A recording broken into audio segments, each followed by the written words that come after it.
ગઈકાલે જે રાહુલ ગાંધીએ માનનીય પ્રધાનમંત્રી શ્રી મોદી સાહેબ વિશે જે રીતે અશોભનીય ભાષામાં જે ટિપ્પણી કરી છે એ ખૂબ જ દુઃખદ છે. એને હું સખત શબ્દોમાં વખોડી કાઢું છું અને એ નિંદનીય છે. એક નેતા પ્રતિપક્ષ પાસેથી તમે કોઈ પરિપક્વ અને સકારાત્મક વાતની અપેક્ષા રાખો, એમની પાસેથી કોઈ મુદ્દાસર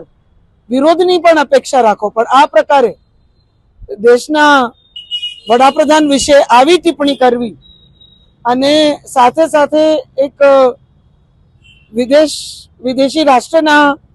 મહિલા વડા માટે પણ આવી અશોભનીય વાત કરવી એ ક્યાંક એમની નકારાત્મક માનસિકતાનું તેઓએ પ્રદર્શન કર્યું છે. અને આવી ભાષા એક નેતા પ્રતિપક્ષ પાસેથી આપણે કોઈ દિવસ આશા ના રાખી શકીએ, વિચારી ના શકીએ. એ પ્રકારની એક નિમ્ન સ્તરનું રાજકારણ કરવા માટે હવે ક્યાંક રાહુલ ગાંધી આગળ વધતા હોય અને એમની પાસે કોઈ ઠોસ મુદ્દાઓ, ઠોસ સુઝાવ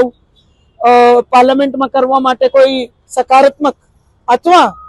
વિરોધની પણ કોઈ સારી મુદ્દાસર ચર્ચાનો કોઈ વિષય નથી, એની પણ આપણે સૌને પ્રતીતિ કરાવે છે. આપણું ભારત દેશ આખા વિશ્વમાં વસુદેવ કુટુંબકમની ભાવનાને ઉજાગર કરતું હોય ત્યારે રાહુલ ગાંધીની આવી વાત એક વિદેશી રાષ્ટ્રના વડા અને ખાસ કરીને મહિલા વડા માટે આવી વાત કરવી એ મને લાગે છે કે આખા ભારત દેશને, આખા વિશ્વને એ શું મેસેજ આપવા માંગે છે એની પણ આપણે સૌને ક્યાંક પ્રતીતિ થાય છે. આખા દેશના નાગરિકો આવા રાહુલ ગાંધીના વર્તનથી અને આ પ્રકારે આપણને આખા વિશ્વમાં આ પ્રકારે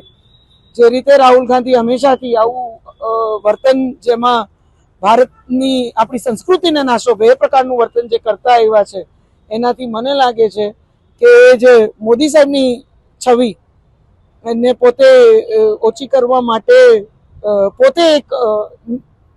ખૂબ જ નકારાત્મક સ્તર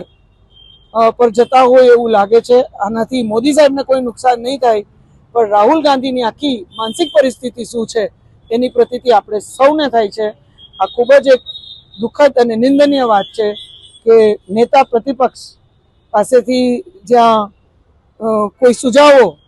અથવા એક મજબૂત મુદ્દાસર વિરોધની અપેક્ષા રાખી શકી, સરકારની નીતિઓ વિશે પ્રશ્ન પૂછે એવી અપેક્ષા રાખી શકીએ, કે આવી નિમ્ન સ્તરની જે ટિપ્પણી રાહુલ ગાંધીએ કરી છે એ ખૂબ જ નિંદનીય છે.